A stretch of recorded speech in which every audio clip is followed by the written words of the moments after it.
नमस्कार, स्वागत है आपका बिहार समाचार में। बिहार में संपूर्ण लॉकडाउन लगने वाला है और इसकी शुरुआत आज से हो भी गई है। साथ ही कोरोना ने बिहार में तोड़े सारे रिकॉर्ड। बिहार लॉकडाउन का किया जा रहा है भारी विरोध। सीएम नीतीश ने किया कोरोना गाइडलाइन में बदलाव। तो ऐसे ही बिहार की सभी बड़ी और सिलेक्टेड खबरों को हम इस वीडियो में आपको बताएंगे। और इससे पहले आपसे एक छोटी सी अनुरोध है कि इस वीडियो को एक प्यारा सा लाइक अवश्य कर दीजिएगा।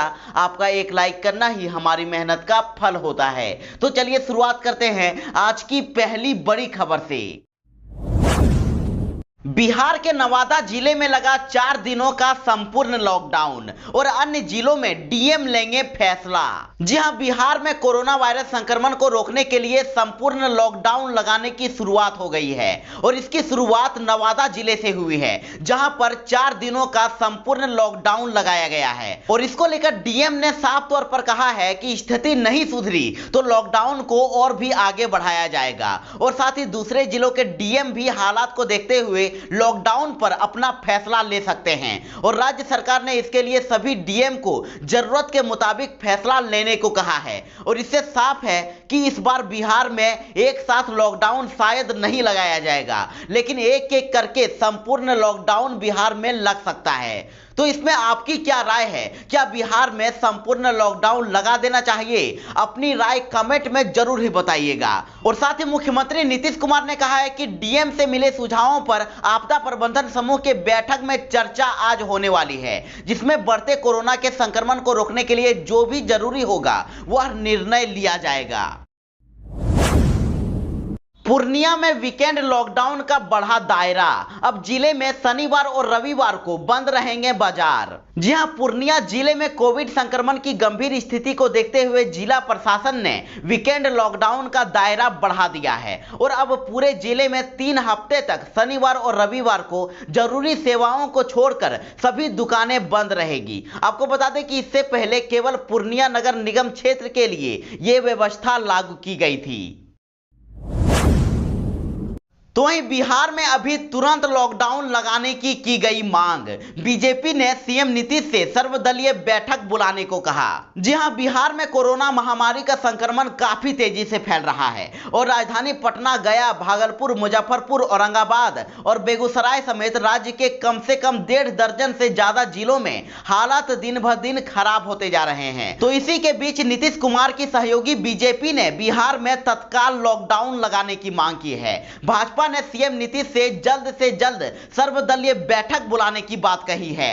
वैसे तो बिहार में नाइट कर्फ्यू लगाया गया है, लेकिन इसका कुछ खास असर देखने को नहीं मिल रहा है, क्योंकि जब से नाइट कर्फ्यू लगा है तब से लगातार प्रतिदिन 11,000 या 12,000 से अधिक नए मामले सामने आ रहे हैं। तो वहीं भाजपा के बिहार प्रदेश अध्यक्ष संजय जायसवाल ने सीएम नीतीश के इस फैसले पर सवाल उठाया है और प्रदेश अध्यक्ष संजय जायसवाल के बाद अब नीतीश कैबिनेट की मंत्री और बीजेपी नेता रामसूरत राय ने भी लॉकडाउन का समर्थन कर दिया है। और मंत्री रामसूरत राय ने कहा है कि केंद्र ने पहले ही राज्य सरकार को लॉकडाउन लगाने का अधिकार दे दिया है, तो अब समय आ गया है कि ऐसे में बिहार में कोरोना संक्रमण की चेन को तोड़ने के लिए लॉकडाउन लगा देना चाहिए। और दोनों नेताओं के बाद अब भाजपा के प्रवक्ता अजित चौधरी ने भी तत्काल सर्वदलीय बैठक बुलाकर स्थिति की समीक्षा करने और राज्य में लॉकडाउन लगाने की मांग कर दी है।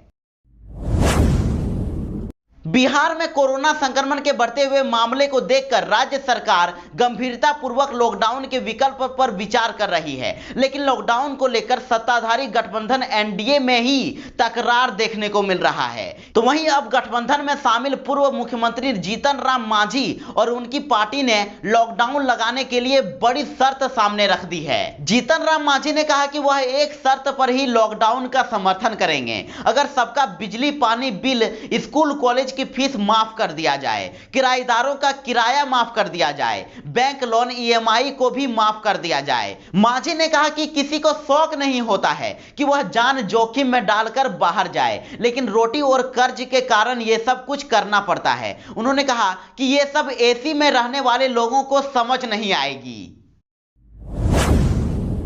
तो अब रेमडेसिविर दवा को लेकर सरकार कर रही है कंफ्यूज। एनएमसीएच आईएमए कह चुका है कि यह कोरोना की प्रमाणिक दवा नहीं है, फिर भी बिहार सरकार ने मंगाए 14,000 डोज। जी हां, रेमडेसिविर इंजेक्शन को लेकर बिहार के लोग अब दुविधा में हैं। आईसीएमआर की गाइडलाइन के बाद एनएमसीएच के अधीक्षक डॉक्टरों ने पत्र जारी करके कहा है कि कोरोना के इलाज में रेमडेसिविर इंजेक्शन का प्रयोग नहीं करें। और रेमडेसिविर मामले में आईएमए के vice president doctor Ajay Kumar ने भी कहा था कि रेमडेसिविर नाम की दवा को लेकर कोविड-19 के रोगियों की मृत्यु को कम करने का कोई वैज्ञानिक प्रमाण नहीं है। इसका केवल कुछ रोगियों में बीमारी की गंभीरता को कम करने के लिए विवेकाधीन उपयोग होता है। और इसके बावजूद भी बिहार सरकार ने गुजरात से यह इंजेक्शन मंगाया है। अहमदाबाद से बिहार सरकार ने चार्टर्ड प्लेन के जरिए रेमडेसिविर के 14,000 डोज मंगाए हैं। और बिहार सरकार दोनों बातें कर रही है, एक तरफ इसे प्रभावी नहीं बता रही है तो दूसरी तरफ बड़े पैमाने पर इसकी व्यवस्था भी कर रही है। तो राज्य में रेमडेसिविर इंजेक्शन के लिए 40-40 हजार तक की कालाबाजारी भी हो रही है। तो वहीं डॉक्टर अजय कुमार ने बताया कि रेमडेसिविर इंजेक्शन को लेकर महामारी के बीच जो कालाबाजारी हो रही है उससे बिहार सरकार अपने आप को बचाना चाह रही है।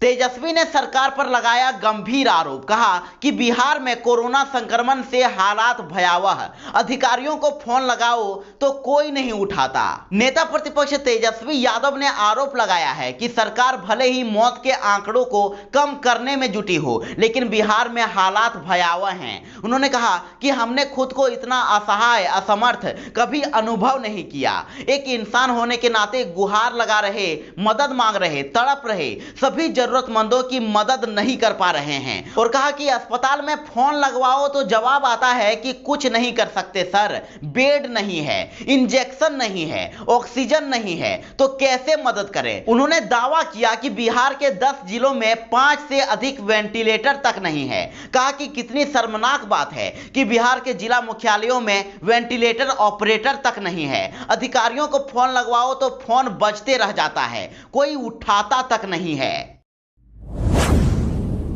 तो वहीं पप्पू यादव ने भी लगाया आरोप, कहा कि बिहटा ईएसआई अस्पताल की स्थिति और भी ज्यादा खराब, सिर्फ नर्सों की बदौलत चल रहा है अस्पताल। जी हां, जन अधिकार पार्टी के अध्यक्ष पप्पू यादव ने आरोप लगाया है कि डीआरडीओ द्वारा संचालित बिहटा ईएसआई अस्पताल की स्थिति एनएमसीएच से भी ज्यादा खराब है। कोविड मरीज और उसके परिजन एक ही बेड पर एक साथ सोते हैं और अस्पताल में गंदगी का अंबार लगा हुआ है। उन्होंने कहा कि कोई डॉक्टर ड्यूटी करने नहीं आते, सिर्फ नर्सों की बदौलत ही ये अस्पताल चल रहा है। और पप्पू यादव ने मंगलवार को डीआरडीओ द्वारा बिहटा में संचालित कोविड अस्पताल का जायजा लेने के बाद ये बातें कही। उन्होंने मरीज व उनके परिजनों से मिलकर उनका हालचाल भी जाना।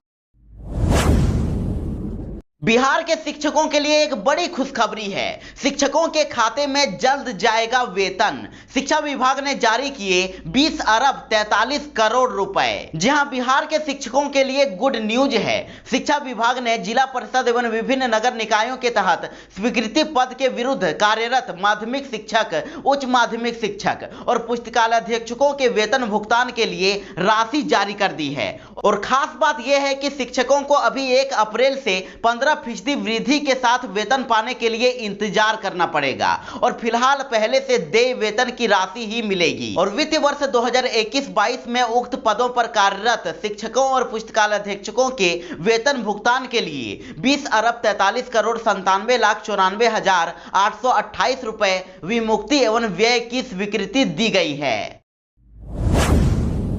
डाक विभाग ने बिहार में निकाली 4000 से ज्यादा पदों के लिए नियुक्तियां। 10वीं पास छात्र कर सकते हैं आवेदन। जी हां, बिहार और महाराष्ट्र पोस्टल सर्किल में ग्रामीण डाक सेवक के 4368 पदों पर भर्ती निकाली गई है और बिहार पोस्टल सर्किल में 1940 और महाराष्ट्र पोस्टल सर्किल में 2428 पद हैं और दोनों ही सर्किल के लिए आवेदन की अंतिम तिथि 26 मई 2021 है। इन दोनों पदों के लिए 10वीं पास उम्मीदवार उम्मीदवार आवेदन कर सकते हैं और जिसके लिए कोई लिखित परीक्षा नहीं होगी और उम्मीदवारों का चयन मेरिट के आधार पर होगा। मेरिट 10वीं में प्राप्त अंकों के आधार पर बनेगी और अगर किसी उम्मीदवार के पास हायर क्वालिफिकेशन है तो यह कोई मायने नहीं रखेगा, सिर्फ 10वीं के मार्क्स का ही चयन का आधार बनेंगे। और ग्रामीण डाक सेवक की इस भर्ती के तहत branch post master, assistant branch post master और डाक सेवक के पद भरे जाएंगे और जिसकी न्यूनतम आयु सीमा 18 वर्ष और अधिकतम 40 वर्ष है और आयु की गणना 27 अप्रैल 2021 से की जाएगी। बिहार के किसानों के लिए एक खुशखबरी है। बिहार में अब 7 लाख टन गेहूं खरीदेगी सरकार। जी हां, बिहार सरकार गेहूं की खरीद का लक्ष्य बढ़ाने जा रही है और सरकार का नया लक्ष्य 7 लाख टन गेहूं खरीदने का होगा और पहले मात्र 1 लाख खरीद का लक्ष्य था और अब तक का यह सबसे बड़ा लक्ष्य होगा। तो वहीं सहकारिता सचिव वंदना प्रेसी ने खरीद की समीक्षा की और अधिकारियों को संशोधित लक्ष्य के अनुसार खरीद करने का निर्देश दिया और साथ उन्होंने कहा कि एक भी किसान क्रय केंद्र से लौटना नहीं चाहिए, जो भी गेहूं बेचना चाहे उससे खरीद की जाए और कहा कि नए लक्ष्य के लिए राज्य सरकारी बैंक के माध्यम से जरूरी पैसे की व्यवस्था कर ली गई है। तो वहीं अगली बड़ी खबर है कि अब इंतजार नहीं, किसी भी कंपनी से आप ले सकेंगे एलपीजी गैस सिलेंडर। जी हां, अब सिलेंडर की डिलीवरी से जुड़ा एक नियम बदलने जा रहा है। सरकार इसकी तैयारी में जुटी है और उम्मीद है कि जल्द ही नए सर्विस की घोषणा सरकार कर सकती है। अधिकारियों की माने तो तीनों सार्वजनिक तेल कंपनियां इंडियन ऑयल, एचपीसीएल और बीपीसीएल आपस में मिलकर इंटीग्रेटेड प्लेटफॉर्म बनाएगी और इससे यह होगा कि आपके आसपास जिस सार्वजनिक तेल कंपनी की भी एजेंसी होगी आपको उसी से सिलेंडर मिल जाएगा। यानी अगर आपकी एजेंसी बीपीसीएल की है और आपके आसपास इंडियन ऑयल की एजेंसी है तो आपको उसी से सिलेंडर मिल जाएगा। तो अब बिहार में मिले 12,604 नए कोरोना मरीज, एक्टिव मरीजों की संख्या 94,000 के पार। जी हां, बिहार में कोरोना की दूसरी लहर का प्रकोप जारी है और नाइट कर्फ्यू लगाए जाने के बाद भी कोरोना के नए मामलों में कोई कमी नहीं देखी जा रही है और मंगलवार को बिहार की ओर से जारी ताजा रिपोर्ट के आंकड़े के मुताबिक राज्य में पिछले 24 घंटों में कुल 12,604 नए कोरोना मरीजों की पहचान की गई है और बिहार में पिछले 24 घंटों में 1,328 लोगों की कोरोना जांच की गई है। तो वहीं बिहार में पिछले 24 घंटों में 85 लोगों की मौत भी हो गई है और साथ ही आपको बता दें कि राजधानी पटना समेत बिहार के 6 जिलों में 500 से अधिक नए कोरोना पॉजिटिव केस मिले हैं और जिनमें पटना में सबसे ज्यादा 1837 नए कोरोना मरीज मिले हैं और इसके अलावा गया जिले में 769, सारण जिले में 543, औरंगाबाद जिले में 622, बेगूसराय जिले में 611 और पश्चिमी चंपारण जिले में 639 नए कोरोना मरीजों की पहचान की गई है। मुंबई की ट्रेन से उतरे प्रवासियों को लोगों ने खदेड़ा। कोरोना संक्रमण फैलने की आशंका में मची अफरा तफरी तो मोहल्ले वासियों ने भी किया विरोध। जी हां, बड़ी खबर है कि स्पेशल ट्रेन से मुंबई से लौटे श्रमिकों को मंगलवार दोपहर मुजफ्फरपुर जिले के गन्नीपुर में विरोध का सामना करना पड़ा और स्थानीय लोगों ने कोरोना संक्रमण के फैलने की आशंका जताते हुए श्रमिकों का खूब विरोध किया और कुछ युवकों ने तो श्रमिकों को खदेड़ भी दिया। इस दौरान इलाके में अफरा तफरी की स्थिति उत्पन्न हो गई। तो वहीं स्थानीय लोगों ने मुजफ्फरपुर जंक्शन से पूर्व ट्रेनों को रामदयालु नगर स्टेशन पर रोके जाने का विरोध किया और कहा कि दूसरे राज्य से आने वाले श्रमिकों की जांच की व्यवस्था जंक्शन पर की गई है, लेकिन जांच से बचने के लिए श्रमिक रामदयालु नगर स्टेशन पर ही ट्रेन से उतरकर स्थानीय मोहल्लों के रास्ते रवाना हो रहे हैं और अवैध तरीके से ट्रेन से उतरने वाले यात्रियों के खिलाफ आरपीएफ कार्रवाई भी नहीं कर रही है। तो वहीं इस संबंध में आरपीएफ के इंस्पेक्टर बीवी वर्मा ने कहा कि तकनीकी कारणों से ट्रेन रामदयालु नगर में कुछ देर के लिए ठहरती है, लेकिन ट्रेन से यात्रियों के उतरने के संबंध में किसी तरह की कोई शिकायत नहीं मिली है। तो वहीं अगली बड़ी खबर है कि भोजपुर में जबरन ऑक्सीजन लगाने के लिए वार्ड बॉय को पीटा गया और ड्यूटी पर मौजूद डॉक्टर ने किसी तरह बचाई अपनी जान। जी हां, बड़ी खबर है कि बिहार के आरा सदर अस्पताल में सोमवार को रात जबरन ऑक्सीजन लगाने के लिए मरीज के परिजनों ने जमकर हंगामा किया और इस दौरान अस्पताल के इमरजेंसी वार्ड के वार्ड बॉय दीपक कुमार की पिटाई भी कर दी गई। तो वहीं ड्यूटी पर मौजूद डॉक्टर प्रमोद कुमार को भी उठाकर ले जाने का प्रयास भी किया गया और उनके साथ मारपीट भी की गई। तो और बाद में डॉक्टर ने किसी तरह अपनी जान बचाई और इस कारण इमरजेंसी वार्ड में काफी देर तक अफरा तफरी मची रही। और इसके बाद सूचना मिलने पर एसपी राकेश कुमार दुबे अस्पताल पहुंचे और घटना की पूरी जानकारी ली और उन्होंने अस्पताल की सुरक्षा बढ़ाने का सख्त निर्देश दिया।